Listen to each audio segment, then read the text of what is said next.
First Lady Amai Dr. Auxilia Mnangagwa, Your Majesty, King Mswati III of the Kingdom of Eswatini, Your Excellency João Lourenço, President of the Republic of Angola and outgoing Chairperson of SADC, Your Excellency Samia Hassan, President of the United Republic of Tanzania and the Chairperson of the Organ on Politics, Defense and Security Cooperation, Your Excellency Hakainde Hichilema, President of the Republic of Zambia and outgoing Chairperson of the Organ on Politics, Defense and Security Cooperation, Your Excellencies, Heads of State and Government and the Heads of Delegations, Your Excellency, Chairperson of the SADC Panel of Elders, former President Jakaya Kikwete, Your Excellencies, First Ladies here present, Vice President of the Republic of Zimbabwe, Honorable General Retired Dr. C. Julian Chiwenga, Vice President of the Republic of Zimbabwe, Honorable Colonel Retired KCD Moadi, the Minister of Foreign Affairs, International Trade, and Chairperson of the SADC Council of Ministers, Ambassador Frederick Shawa, Honorable Ministers and various political leaders of the Republic of Zimbabwe, Your Excellency, my dear brother, Elias Magosi, SADC Executive Secretary, Your Excellency, Executive Secretary of the United Nations Economic Commission for Africa, Ambassador Clever Gatete, Your Excellencies, Heads of Regional Economic Communities and international organizations who are here, Your Excellencies, members of the Diplomatic Corps, senior officials and delegates from SADC member states, distinguished guests, members of the media, fellow SADC citizens, may I express my profound appreciation to His Excellency João Lourenço, President of the Republic of Angola, for the astute and visionary leadership in steering our organization as Chairperson of SADC during the past year.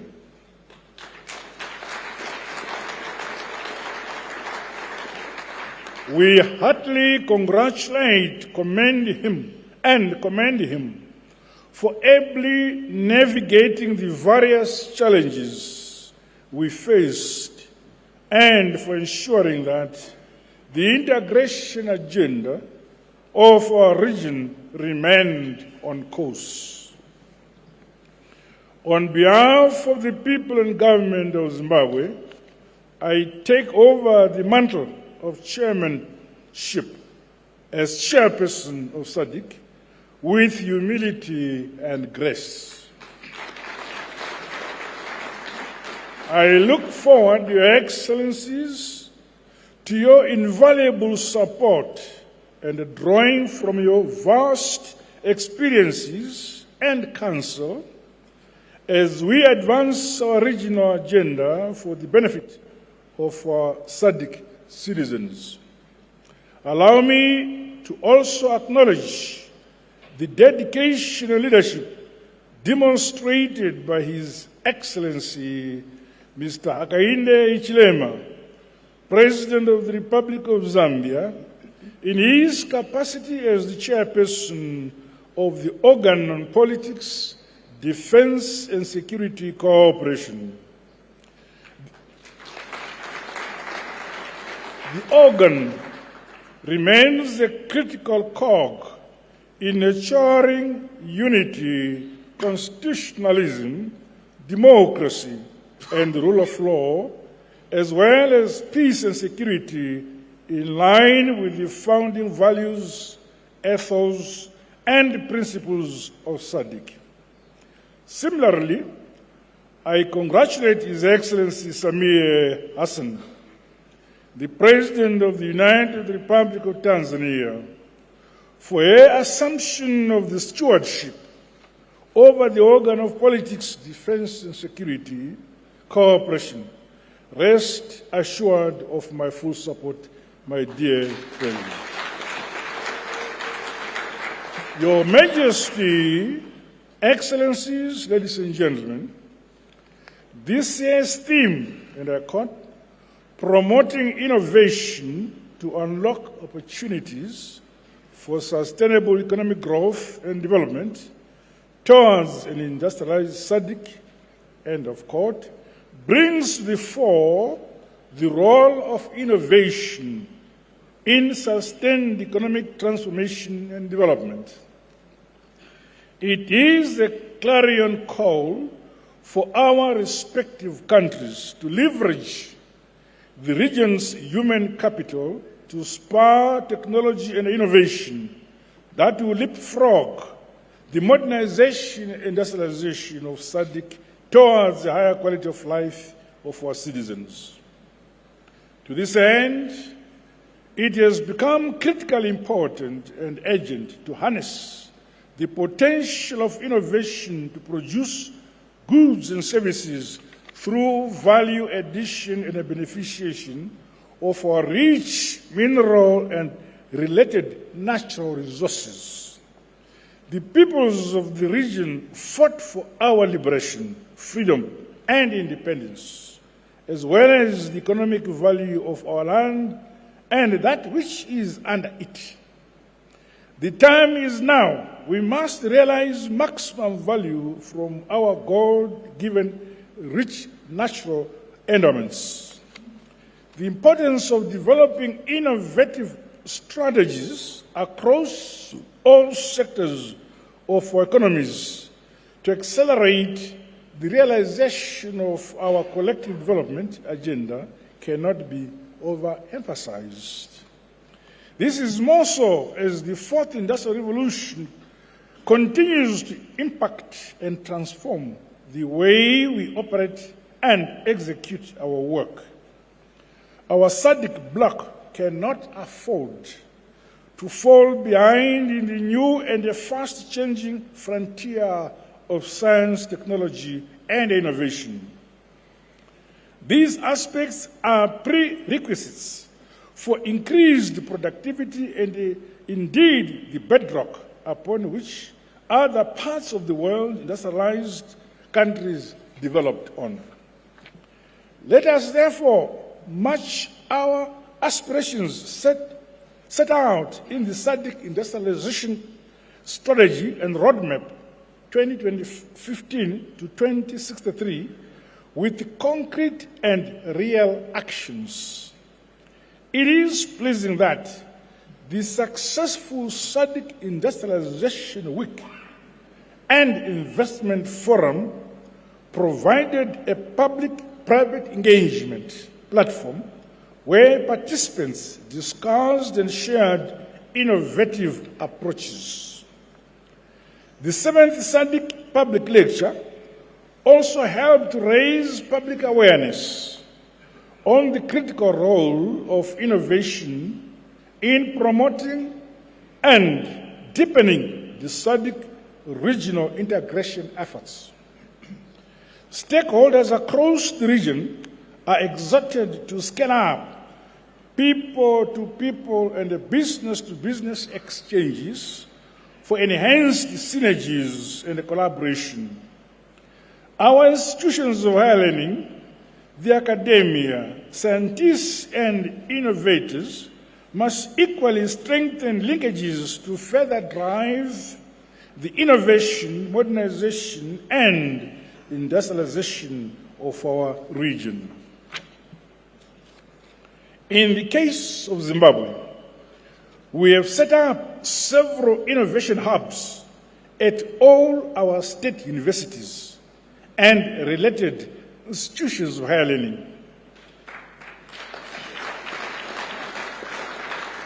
These have achieved remarkable success in developing a sense of self-belief, skills and competencies.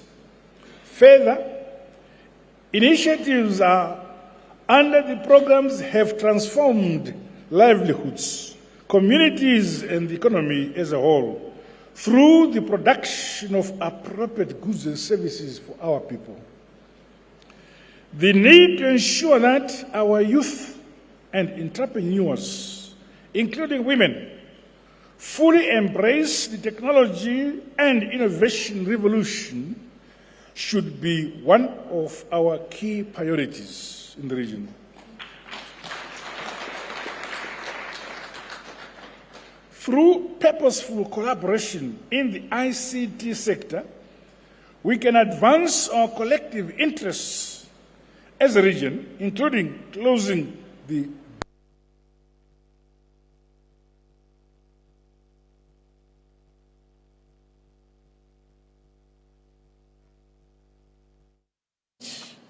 for our citizenry to thrive and do their part for the realization of the modern industrialized SADC we all want. No one and no country should be left behind. Your Majesty, Excellencies and distinguished guests, the democracy, independence and freedom being enjoyed by the peoples of the region were paid for through the sweat, tears and the blood of yesteryear heroes and heroines, as well as sons and daughters of SADC. We have a sacred duty to honor them all by jealously guarding and defending our sovereignty and the right to economic self-determination as a people. We are a proud Southern African people with a rich history and a brighter future for ourselves. Let us never sacrifice our unity, solidarity, or African culture for political or economic expediency. Ultimately, the burden and responsibility to build our countries and the region as a whole for sustainable prosperity lies with us and nobody else, the great people of SADC. In Zimbabwe, our development philosophy is that it's better in Shona. I'll translate in English. In Zimbabwe, our development philosophy is that a country is built, should be governed, and should be prayed for by its own people. We say, Nyika inovakwa, igotongwa, igonamatirwa, never. Likewise, our region SADC will be modernized and industrialized by its own citizens through our individual and collective efforts.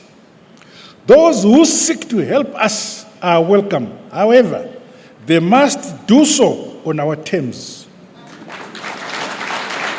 guided by our priorities and respecting our respective sovereignties. I therefore challenge my fellow citizens of the region to remain unapologetic and confident in who we are as a people and in our God-given abilities as a people. Through unity and hard, honest work, nothing is impossible.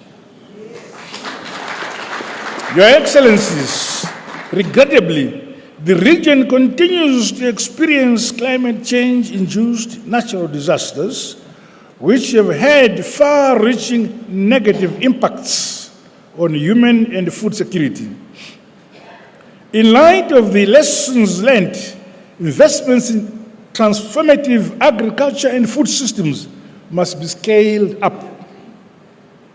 Through robust climate mitigation strategies and resilience-building mechanisms, we must continually strive to be a region capable of feeding ourselves. The full operationalization of the SADC Humanitarian and Emergency Center must be given due attention. During our wars of liberation, we shared trenches and our countries to dislodge the racist colonial regimes for the realization of our independence and freedom. Now, in plenty and in luck, in good times and in bad times, we shall continue to stand as one united and indivisible SADC.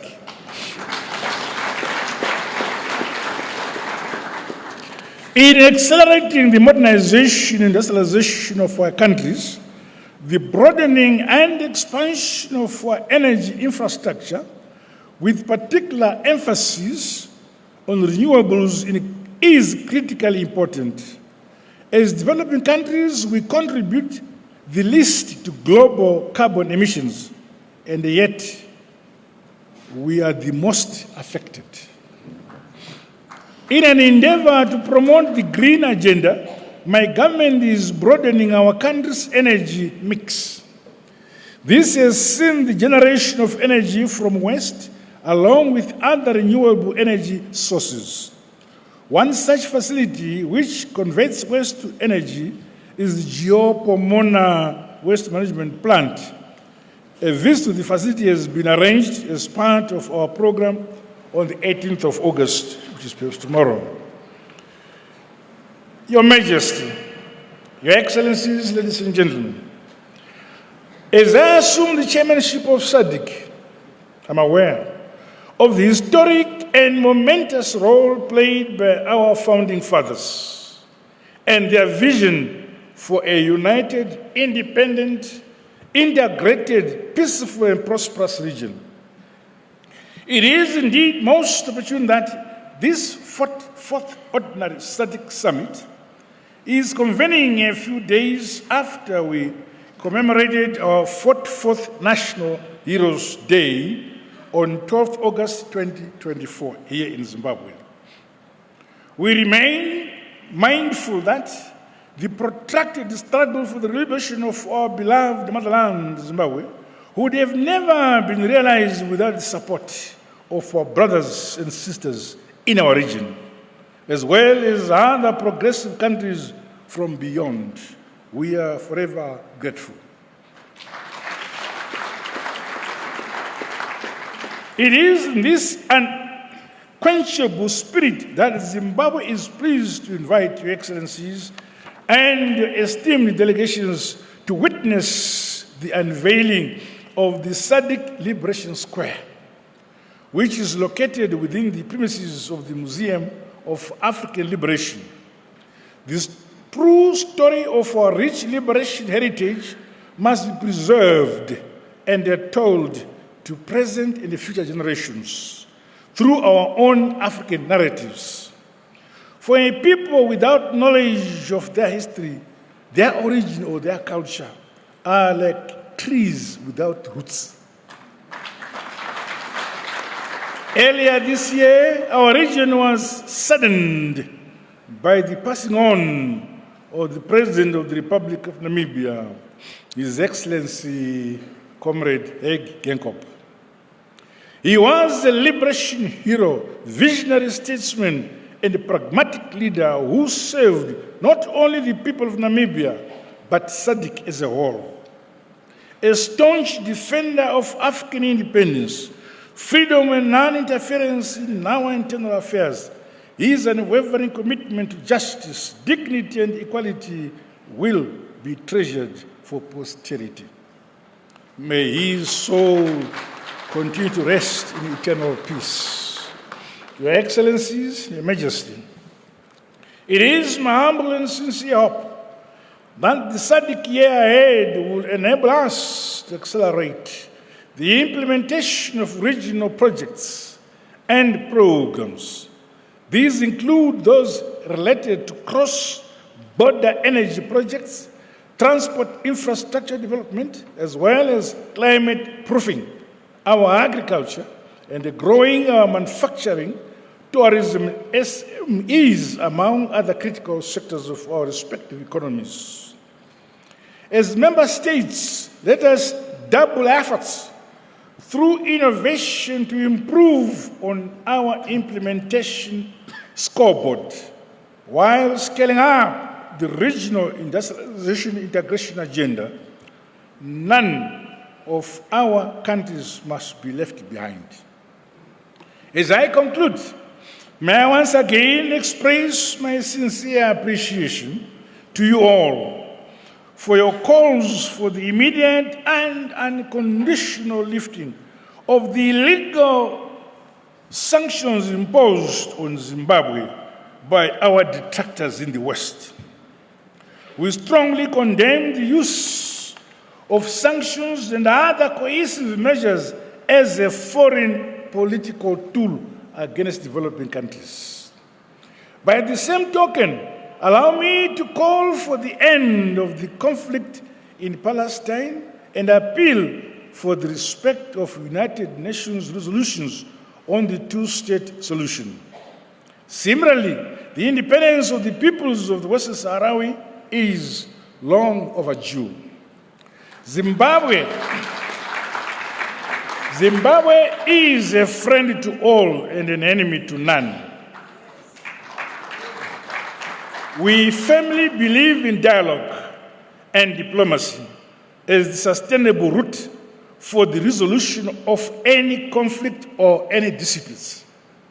We thus stand ready to play our part for consolidating peace, unity, security, and stability of our SADC region, and silencing the guns on our African motherland continent. Going forward, as I humbly assume this chairmanship of our august bloc SADC, I want to assure the people of our SADC region that Zimbabwe will continue to advance the cherished founding principles, the values, the goals and objectives envisioned by the great luminaries and the founding fathers of our region. A luta continua, victory is certain.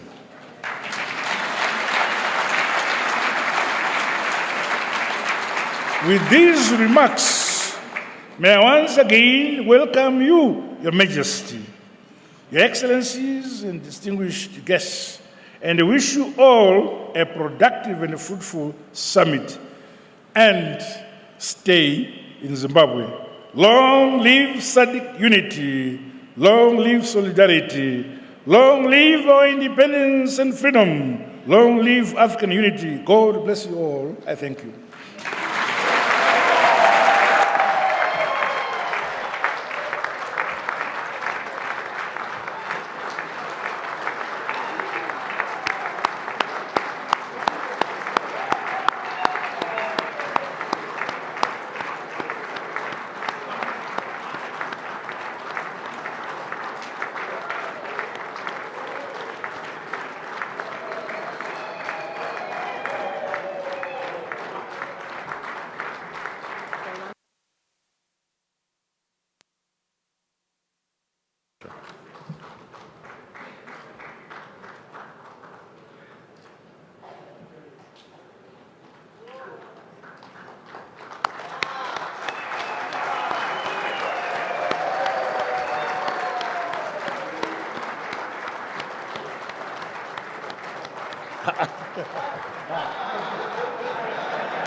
Thank you. Thank you very much. We may take our seats.